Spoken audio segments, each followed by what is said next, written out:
창세기 32장입니다. 창세기 32장 22절에서 30절까지 우리 함께 찾으셔서 봉독하겠습니다. 32장 22절부터 30절까지입니다. 같이 봉독하겠습니다.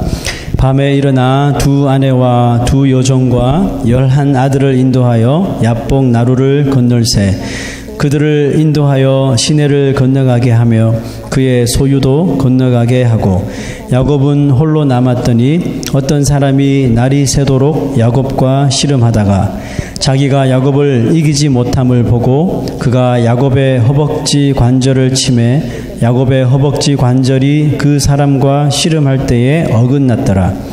그가 이르되 날이 세려하니 나로 가게 하라. 야곱이 이르되 당신이 내게 축복하지 아니하면 가게 하지 아니하겠나이다.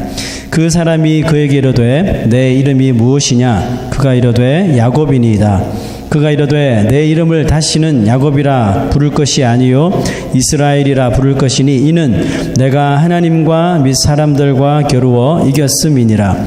야곱이 청하여 이르되 당신의 이름을 알려주소서. 그 사람이 이르되 어찌하여 내 이름을 묻느냐 하고 거기서 야곱에게 축복한지라.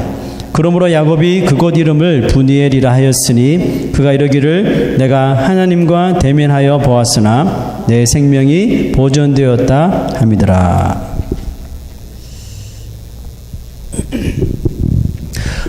예수 믿는 그리스도인들하고 절대로 이렇게 뗄 수 없는 것을 찾아보라고 한다면 여러분은 제일 먼저 무엇을 선택할 것 같습니까? 뭐 예배나 기도나 뭐 찬양이나 많겠죠. 여러 가지 연결되는 것들이 많지만 그 가운데서도 절대로 우리 예수 믿는 사람들하고 분리되어서는 안 되는 것이 바로 하나님의 말씀인 성경입니다. 많은 그리스도인들이 성경을 사랑하죠. 나의 사랑하는 책 노래 부르면서 성경을 사랑한다 그러고 목숨보다도 귀하다고도 말들을 하죠. 그런데 읽지 않습니다. 잘 읽지 않으니 성경에 대해서 잘 모르는 것은 어떻게 보면 당연한 것이죠. 그렇게 중요한 성경인데 우리 왜 성경을 읽지 않을까요? 여러 가지 케이스가 있다고 생각합니다. 그중에 하나는 자기가 성경을 다 알고 있다고 생각하는 거죠. 하도 많이 귀가 따갑도록 들어서 성경을 다 안다고 생각하는 사람이 있고요.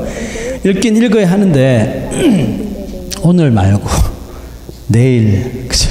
자꾸 이거를 뒤로 미루는 사람이 있습니다. 뭐 이외에도 많은 케이스들이 있지만 대다수의 사람들이 성경을 잘 읽고 싶은데 읽지 못하는 이유는 또 이 성경이 가지고 있는 아주 상당한 그 비주얼, 상당한 이 분량 때문에 읽지 못할 수도 있습니다. 뭐 어떻게든 성경을 좀 성도들로 하여금 읽게 하려고 사람들은 많이 이렇게 프로젝트를 만듭니다. 그래서 잘 이렇게 계산해가지고 하루에 3 chapter만 읽으면 just 3 chapters 그러면 1년이 지나면 성경 한 권을 다 읽는다 이런 식으로 이제 말을 하면서 실제로 그래요. 3장씩만 읽으면 1년이면 다 읽어요. 뭐 그렇게도 해서 도전을 하고 3일 동안 밥 먹는 것, 잠자는 것 빼고 성경만 계속 읽으면 3일이면 아니면 그 이전에 성경을 창세기부터 계시록까지 다 읽을 수 있다. 그런데 왜 그렇게 읽을 수 있는 것을 한평생을 살면서 한 번도 읽지 못하는가 하면서 강하게 도전하기도 하죠. 그러나 이런저런 계산을 다 해놓고 성경 읽기를 권유해 보지만 그래도 여전히 성경은 잘 읽혀지지 않습니다. 최고의 베스트셀러지만 최고로 안 읽혀지는 베스트셀러죠. 참 문제입니다. 여러분 우리 그리스도인들이 예수 믿는 사람들이 성경을 읽지 않으면 어떤 일이 벌어진지 아세요? 자, 히브리서 4장 12절 말씀 한번 참고해 봅시다. 히브리서 4장 12절 자, 읽어봅시다. 시작. 하나님의 말씀은 살아있고 운동력이 있어 좌우에 날선 어떤 검보다도 예리하여 혼과 영과 및 관절과 골수를 찔러 쪼개기까지 하며 또 마음의 생각과 뜻을 판단하나니. 무슨 뜻입니까? 이 히브리서 기자는 하나님의 말씀이 우리 몸에 가장 중요한 이 혼과 영 또 그러니까 in and out 혼과 영 그리고 육체가 할 수 있는 모든 삶의 판단을 어떻게 한다고요? 올바르게 하나님의 말씀이 인도해 주신다고 말씀하고 있어요. 그러므로 말씀을 읽지 못하는 사람은 결국 그의 삶 속에서 올바른 판단이 흐려질 수밖에 없게 되겠죠. 그러므로 믿는 사람은 반드시 성경을 읽어야만 뭐예요? 올바른 길을 갈 수 있고 올바른 길을 찾고 발견할 수가 있는 것입니다. 성경에 관심을 가지는 것을 돕는 방법 중 하나는 성경을 그냥 무턱대고 읽는 것보다는 성경에 나오는 어떤 사건이나 또 사람들을 읽어보는 게 먼저 좋습니다. 그래서 성경에 나오는 사람들을 관심 있게 한번 지켜보는 것이 필요하다고 생각해요. 여러분, 성경에는 몇 명 정도의 사람이 기록되어 있다고 생각하세요? 성경. 자, 몇 명? 대충 불러보세요. How many people in the Bible? 위니? 몇 명 정도 나올 거라고 생각하세요? 그냥 말하세요, 그냥. 예. 3,000명 정도가 나온다고 합니다. 네, 많죠, 그죠? 이 3,000명의 사람들의 또 다 다른, 같은 집잡도 있지만, 다양한 사람들로 이루어져 있죠. 왕부터 시작해서, 선지자, 제사장, 예언자, 군인, 남자, 여자, 아이, 어른, 또 이방인, 유대인, 또 병든 사람들, 네, 과부들, 고아들, 가시각색의 사람들이 다 등장하죠. 이 많은 사람들 가운데 성경을 읽고 싶어 하는 사람들, 성경 독자들에게 주목을 받는 사람들이 있어요. 그 사람들은 성경 전체에 나오는 3,000명의 사람들 가운데 아주 극소수입니다. 여러분들이 지금 말만 하면 알 수 있는 아브라함, 이삭, 야곱 이렇게 되면 그 소수입니다. 3,000명 가운데 얼마 되지 않아요. 다 아마 성경에 일일이 다 기록되지 못한 사람들 숫자까지 다 만약에 합한다면 그야말로 소수 중에 극소수의 사람임이 틀림없어요. 성경은 이 소수의 사람들을 중심으로 하나님께서 역사를 쫙 써내려 가셨거든요. 이 사람들의 이야기를 읽어 내려가다 보면 나머지 기록되어 있는 3,000명 좀 안 되는 사람들의 이름들이 사람들이 주목하는 그 사람들과 이렇게 스토리가 다 이렇게 연결되어 가고 있다는 것을 볼 수가 있어요. 그리고 이 사람들의 주목을 받기 이전에 바로 하나님의 주목을 받았다는 것이 공통점이죠. 자, 이 사람들이 어떻게 하나님의 주목을 받았을까 하는 것들 우리가 좀 말씀을 통해서 나눠보려고 하는데요. 저는 이 주제를 가지고 몇 주에 걸쳐서 하나님이 좀 주목하신 사람들은 어떤 사람들일까를 좀 설교를 해보려고 합니다. 여러분, 우리는 성경에 대하여 관심을 가져야 해요. 관심을 가져야 하고 성경 안에서 하나님이 주목하신 사람들에 대하여서도 하나님께서 왜 이 사람을 관심을 가지고 보셨을까? 왜 여기에 포커스를 하셨지? 좀 관심을 가지고 지켜볼 수 있어야 됩니다. 하나님의 주목을 받는 사람들의 했던 행동들, 그들이 가졌던 플랜들, 생각들, 또 그리고 믿음의 행동들, 이런 것들을 본받을 수만 있다면요, 여러분과 저도 이 시대에도 분명히 하나님의 그 주목을 받는 기쁨을 누릴 수가 있기 때문에 그렇습니다. 자, 본론에 들어가겠는데요. 우리 성경을 읽다 보면 가끔 이렇게 잘 이해되지 않는 부분, 좀 난해한 부분을 우리가 만날 때가 있죠. 오늘 본문의 내용도 저는 그 중에 하나라고 생각합니다. 스토리를 잘 아시겠지만 쌍둥이 형이었던 그 에서 동생이었던 야곱이 나오죠. 그 형의 그 장자권을 속여서 뺐죠, 야곱이. 그래서 자기가 장자가 되고 싶어서 뺏어서 도망갑니다. 라반의 집에, 삼촌 라반의 집에 도망가서 20년을 머무르요. 20년이 지났지만 야곱에게는 형 에서가 여전히 무섭고 두려운 존재로 남아있어요. 만나기만 하면 나를 죽일 거야 하는 생각을 가지고 있습니다.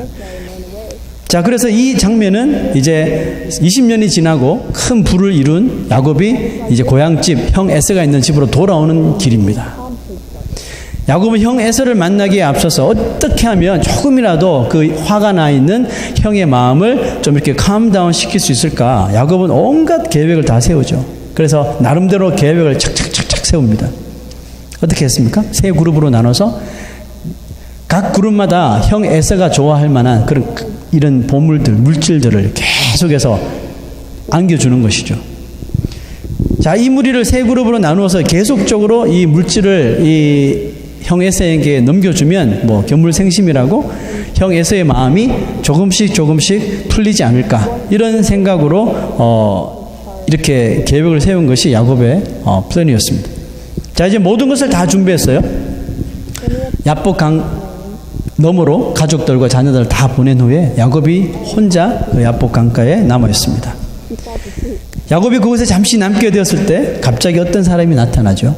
어떤 사람이 불쑥 나타나서 갑자기 야곱과 뭘 해요? 네, 씨름을 합니다. 한국 버전으로 씨름이라 그러지 뭐 정확하게 어떤 스포츠인지는 모르겠어요. 하여튼 갑자기 어떤 사람이 나타나서 씨름을 하게 돼요. 참 이해하기 난해한 장면이 아닌가요? 보세요. 아니 이 사람 도대체 누군데 야밤에 갑자기 쑥 나타나가지고 그것도 갖다내 마음이 심란한 야곱의 허리를 붙잡고 갑자기 막 씨름을 하는 거예요. 상상 한번 해보세요. 되게 황당한 경우 아닌가요? 그렇지 않아도 참 마음이 불안하고 착잡한 야곱에 완전히 혼을 다 빼놓는 일을 한 거죠.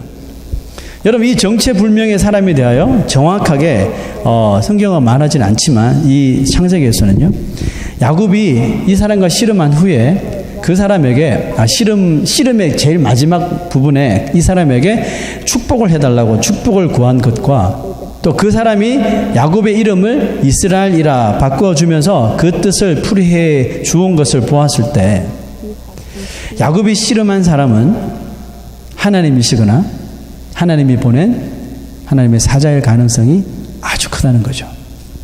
뭐 두 가지를 다 우리가 갖다 붙여도 말이 되는 거죠. 자, 그러면 이 낯선 사람의 정체가 하나님이든지 하나님의 천사든지 자, 이 정체가 풀려졌다면 왜 하나님은 뜬금없이 나타나서 야곱과 씨름을 하신 것일까요? 자, 오늘 이것이 의문점으로 남지만 조금 후에 이 의문은 풀리게 될 거예요. 자, 그 전에 이제 그 다음 해프닝을 한번 봅시다. 자, 그 다음 날, 그 씨름이 끝난 후입니다. 그 다음 날 야곱이 이제 눈을 들어서 딱 보니까 자기 형 에서가 여전히 400명을 다 거느리고, 무장한 400명을 거느리고 자기를 찾으러 오는 거죠. 야곱의 마음이 어땠을까요? 과연 형 에서가 마음이 풀어졌을까? 야곱은 아주 복잡해진 머리를 감싸쥐고 에서 앞으로 나아갑니다. 근데요, 에서를 보자마자 야곱은 어떻게 합니까? 7번 몸을 땅에 굽히면서 절을 하죠. 어떤 일이 벌어질지 전혀 상상이 가지 않는 상황에서 에서가 야곱을 탁 보자마자 무슨 행동을 합니까? 달려오죠. 달려와서는 목을 탁 껴안고요, 그와 입맞춤을 합니다. 도대체 무슨 일이죠? 에서가 정말 야곱의 계획대로 이 많은 물질에 눈이 멀어서 마음이 풀어진 건가요? 에서가 야곱이 준비한 것을 거부한 것으로 우리가 알고 있어요. 거부한 것으로 볼 때에 에서의 마음을 움직인 것은 바로 다른 것에 있었다는 것을 알 수가 있겠죠. 자, 저는 그것이 야곱의 모습이었으리라고 먼저 생각해 보았습니다. 지금 야곱의 현재 보여지는 모습. 지금 야곱의 모습 어떤 모습이었죠? 라반의 삼촌, 라반의 집에서 부를 이뤘죠. 엄청난 부자가 되었어요. 부자가 되었지만 하룻밤 사이에 야곱의 적어도 그 appearance, 모습, 외모는 완전히 망신창이가 되었습니다. 왜 그렇죠? 하나님 혹은 하나님이 보낸 천사와 밤새도록 씨름했으니까 멀쩡할 리가 없겠죠. 예? 거기다 허벅지 관절도 다 부러지고 다리는 절뚝절뚝하고 다른 몸도 아마 상상해보면 아마 성치 못한 것이 하나도 없을 정도로 완전 피골이 상접한 그런 아주 잔혹한 모습이었지 않을까 생각됩니다. 여러분, 무엇이 이 400명을 거느리고 야곱을 치료하던 에서의 마음을 움직인 건가요? 바로 이 야곱의 그 처참한 모습과 또 형에 대해서 정말 미안해하는 과거의 잘못을 비는 듯한 행동, 온몸을 내던지면서 이 형에게 7번 전하는 모습에 에서의 마음이 스르륵 움직였다고 봅니다. 자, 33장 4절 말씀 한번 읽어보겠습니다. 시작. 에서가 달려와서 그를 맞이하여 안고 목을 어금 맞추어 그와 입 맞추고 어떻게 했다고요? 서로 운이라 그랬죠. 자, 울었다는 것은 서로 뭔가 감정이 통했다는 것을 알 수 있겠죠. 죽도록 미웠던 쌍둥이 동생이었죠. 부자가 되어서 아주 거만을 떨면서 자기에게 나타나서 자기가 부자란 것을 과시할 줄 알았던 동생이 어떻게 했어요? 완전히 망신창이가 되어서 다리까지 절뚝절뚝 절면서 자신에게 힘들게 엎드리는 모습을 보자마자 그 순간 뭐 복수고 뭐고 다 사라진 거죠. 사라지고 그 동생을 품에 안고 그냥 입 맞추면서 서로서로 눈물을 펑펑 쏟은 겁니다. 이렇게 극적으로 이 형제는 20년 만에 화해를 하게 되죠. 자, 여러분, 그렇다면 이게 전부일까요? 과연 이 모습으로 인해, 이런 야곱의 처절하게 망가진 이 모습으로 인해 20년 동안 동생 야곱을 복수하기 위해서 400명을 거느리고 찾아온 에서의 마음을 풀 수 있었던 것일까요? 이게 다일까요? 우리가 인간적인 생각은 여기까지일 수 있어요. 인간적인 생각은 여기까지일 수가 있습니다. 하지만 우리는 믿음의 사람들이죠. 성경을 인간적인 눈으로 보는 것이 아니라 믿음의 눈으로 보는 사람들이죠. 믿음의 눈으로 성경을 보는 사람은 여기서 스탑하면 안 돼요. 어떤 성경 스토리를 보더라도 인간적인 생각에서 이해가 되는 데서 수준에서 멈추면 안 된다는 거죠. 어떻게 해야 돼요? 더 들어가야 되죠. 더 깊이 들어가야 돼요. 어디까지요? 하나님의 섭리가 보일 때까지 들어가야 돼요. 자, 여기서 우리는 세 가지 질문을 발견할 수 있습니다. 첫 번째, 왜 하나님께서 이 상황에 야곱에게 찾아오셨을까? 둘째, 왜 하나님은 하필 야곱과 씨름을 하셨을까? 셋째, 야곱이 하나님과 씨름한 것이 에서가 마음을 바꾼 것과 도대체 무슨 상관이 있을까? 이 세 가지 질문을 한번 만들어 보았습니다. 자, 첫 번째 볼까요? 왜 하나님께서 이 상황에서 야곱에게 찾아왔을까? 하나님이 이 상황에서 직접 개입하신 것은 하나님께서 야곱이 지금 하고 있는 야곱의 인간적인 계획을 이미 보셨기 때문에 그래요. 그리고 야곱의 이런 계획으로는 형 에서로부터 목숨을 건질 수 없을 것을 아셨기 때문에 이 두 형제 사이에 직접 개입해 주신 거예요. 그리고 왜 하필 다른 종목도 많은데 씨름을 하실까? 좀 궁금하지 않습니까? 여러분, 씨름을 왜 하필 씨름을 하신 것일까? 저는 그렇게 봅니다. 야곱의 마음 상태를 하나님께서 살펴보시려고 했다고 생각해요. 야곱이 이전에 삼촌 라반의 집으로 가기 전에 그 돌베개를 베고 잠을 잤던 곳이 있죠. 그리고 그곳에 하나님이 계시는 곳이구나 해서 베델이라고 이름 지었던, 베델에서 만난 그 하나님을 그때 그렇게 기도하잖아요. 나를 편안하게 안전하게 무사히 돌아오게 하시면 하나님 앞에 더 헌신하겠다고.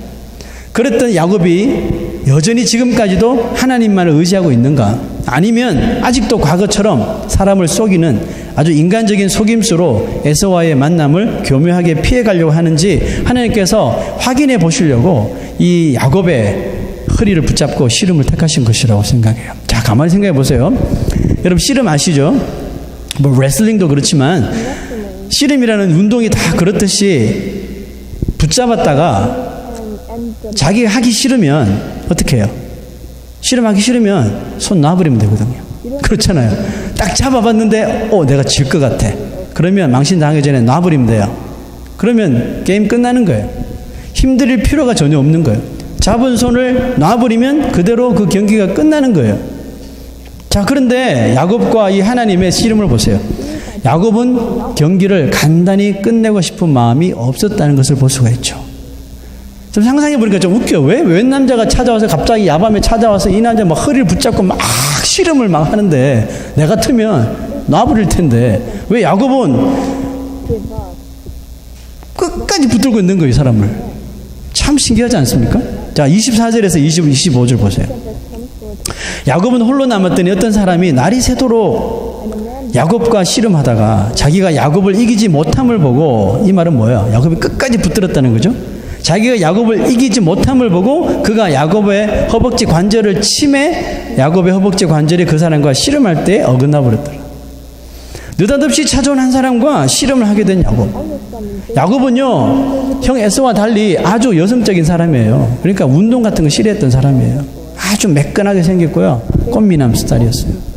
그 씨름을 배운 적도 없고 씨름을 해본 적도 없던 사람이에요. 하지만 야곱은 그 사람과 딱 붙잡자마자 무언가를 직감했는지 무언가를 예감했던 한 듯 그 사람이 옷을 붙잡고 언제까지? Until the day break. 새벽이 될 때까지 이 사람을 놓아주지 않는 아주 정말 끈기를 지금까지 볼 수 없었던 끈기를 보여준 거죠. 허벅지 관절이 부러지는 고통이 있었어요. 그 정도 되면 보통 그래 놓지 않을까요? 더 이상 못하겠다. 근데 질질 끌리면서도 끝까지 이 사람을 붙잡고 있었다는 거죠. 도리어 그 사람이 사정을 할 때가 된 것을 보면서 저 야곱이 처음에는 무턱대고 씨름했을지 모르겠지만 작심을 하고 덤벼들었다는 것을 알 수가 있겠죠. 야곱은 왜 그렇게까지 그 사람을 놓아주지 않고 새벽까지 붙들고 있었을까요? 자, 26절을 봅니다. 그가 이르되 날이 세려하니 나로 가게 하라. 야곱이 이르되 당신이 내게 축복하지 아니하면 가게 하지 아니하겠나이다. 자, 야곱은 이 씨름을 하면 할수록 자신이 절대로 져서는 안 되는, 절대로 내 손을 놓아서는 안 되는 씨름이라는 것을 깨닫게 됩니다. 우리 여러분 삶 속에서도 신앙의 삶을 살다가 절대로 우리가 손을 놓든지 포기해서는 안 되는 것이 있어요. 그게 뭐죠? 바로 축복이라고 하는 그 줄이에요. 하나님께서 우리에게 허락하여 주시는 그런 축복의 줄은 우리 절대로 포기해서는 안 돼요. 끝까지 물고 늘어져야 됩니다.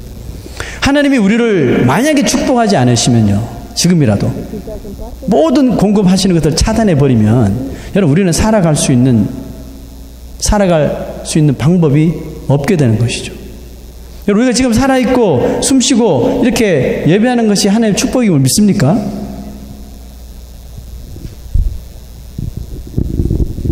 정말 우리는 아무것도 할 수 없는 연약한 존재예요. 하나님께서 축복의 줄을 끊어버리면. 그러므로 하나님이 부으시는 축복을 우리가 늘 사모하고 그것을 얻도록 야곱처럼 끈질기게 붙들고 있어야 되는 것이죠. 여러분 어떤 복을 사모해야 하나요?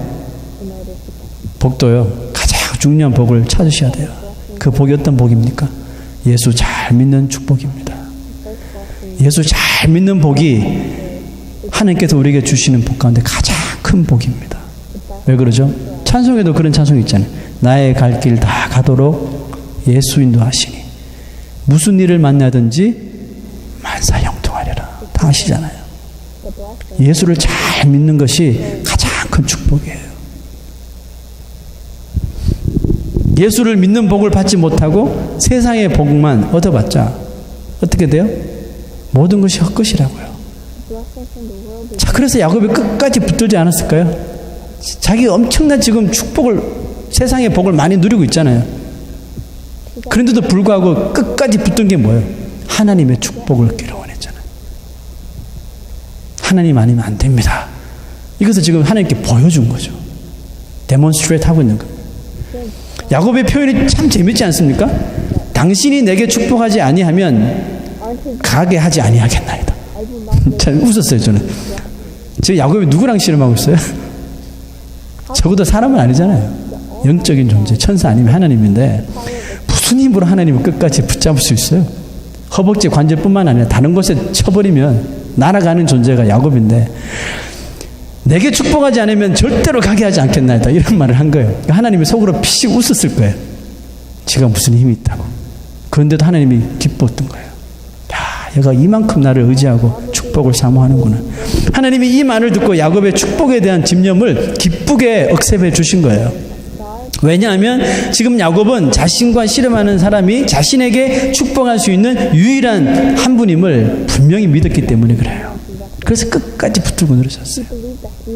자, 27절에서 28절 봅시다. 그 사람이 그에게 이르되 내 이름이 무엇이냐. 이제 축복하는 장면이 나오죠. 그가 이르되 야곱이니이다. 그가 이르되 네 이름을 다시는 야곱이라 부를 것이 아니요 뭐라고요? 이스라엘이라 부를 것이니 이는 무슨 뜻이에요? 네가 하나님과 및 사람들과 겨루어 이겼음이니라. 마침내 그 사람은 야곱의 이름을 물었고 그 이름을 고쳐줘요. 아니 왜 축복해달라 그랬는데 이름을 고쳐줘요? 자, 여러분 야곱의 원래 이름 뜻이 뭘까요? 야곱의 이름은 속인다는 그런 뜻, 속이는 자라는 뜻을 가지고 있어요. 왜? 태어날 때부터 속이고 태어났잖아요. 형 발꿈치 잡고 아직 안 나와야 되는데 이렇게 튀어나온 거죠. 그죠? 그래서 속이는 자. 그리고 이스라엘의 의미는 방금 말씀드렸다시피 그가 하나님과 사람과 겨루 이겼다는 뜻이죠. 속인다는 뜻에서 이긴다는 뜻으로 바꿔주셨어요. 자, 여기 어떤 영적인 의미가 있겠죠. 호세아 12장 3절 4절에 보면 이 스토리를 또 한 번 나옵니다. 호세아 12장 3절 4절 볼게요. 읽어봅시다. 시작. 야곱은 태에서 그 형의 뒷발꿈치를 잡았고 또 작년에 하나님과 힘을 겨루되 천사와 힘을 겨루어 이기고 울며 그에게 간구하였으며 그랬죠. 자, 우리는 호세아의 말을 통해서 야곱이 하나님과 씨름한 것이 그냥 우리의 인간적인 힘을 내는 그런 씨름이 아니라 뭐라고요? 간절하고도 끈질긴 그 기도의 간구의 씨름이었다는 것을 볼 수가 있습니다. 야곱은 밤새도록 새벽이 될 때까지 하나님을 붙잡고 간구하며 결국 하나님의 응답인 축복을 얻어내고 말죠. 그리고 그 응답의 여러분 결과가 무엇입니까? 형 에서가 야곱을 보자마자 마음이 눈 녹듯이 다 풀렸다는 거죠. 하나님과 기도의 씨름에서 승리하니 아주 복잡했던 형 에서와의 인간적인 관계가 간단하게 해결이 되더라는 것이죠. 결과적으로 에서의 마음을 바꾼 것은 야곱의 불쌍한 그 외모이었다기보다 야복 강가에서 새벽까지 기도로 씨름한 야곱의 기도가 바로 에서의 마음을 이미 다 돌려버렸다는 것을 믿으시기 바랍니다. 만약에 제가 추엔슬레 안 했는데요, 만약에 형 에서가 야곱의 그 상황, 지금 처참한 그 외모만 보고 마음이 바뀌었다면 며칠 지나지 않아서 야곱의 상처가 아물면 또 관계가 틀어질 수 있어요. 그렇죠?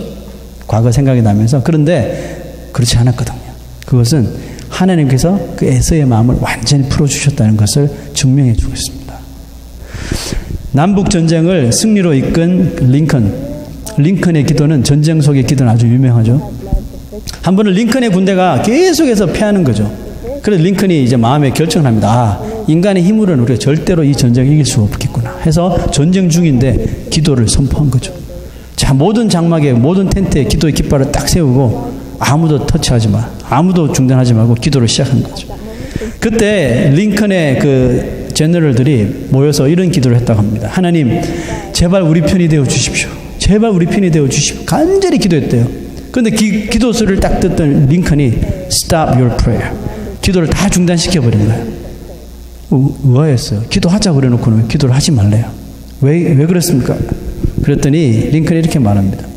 여러분, 기도가 좀 잘못된 것 같아요. 하나님이 우리 편이 되어달라고 하지 마시고 우리가 하나님 편이 되게 해달라고 기도하십시오 라고 기도를 바꿔줬대요. 무슨 뜻일까요? 왜냐하면 하나님은 언제나 믿는 자들의 편이시기 때문에 그렇죠. 하나님 어디 간 게 아니라 여전히 전쟁이 지고 있는 상황에서 하나님은 믿는 자와 함께 하고 계신다는데 왜 자꾸 하나님 우리 편이 되달라고 하냐는 거죠. 기도를 바꾸라는 거죠. 우리가 하나님 편에 서 있는가? 내가 언제나 어떤 상황에서도 하나님과 함께 하고 있는가? 여기에 문제가 달려있다는 거죠. 문제 해결이 달려있다는 것이죠. 하나님이 주목하시는 사람은 야곱과 같이 포기를 모르고 정말 끝까지 하나님과 기도로 씨름하고 기도로 승부를 먼저 보는 사람이에요. 그 다음에 인간적인 계획이 나와도 늦지 않습니다. 여러분은 지금 하나님 편에 서 있습니까? 언제나 우리와 함께 하시겠다고 하시니까 하나님 편에 서 계십니까?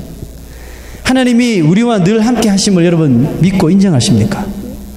인간적인 계획만을 가지고 나아가면요, 보기 좋게 실패합니다. 하지만 기도로 먼저 승부를 낼 수 있는 야곱 같은 사람이 결국 승리를 맛보는 사람이 될 줄로 믿습니다. 금주의 기도를 한번 볼까요? 읽어봅시다. 야곱처럼 기도로 씨름하게 하옵소서. 예수 믿는 복을 늘 기뻐하게 하옵소서. 우리가 하나님 편에 늘 서 있게 하옵소서. 자, 여러분, 우리 이 세 가지 기도 제목을 마음에 품고 한번 우리 통성으로 다 같이 한번 기도하십시다.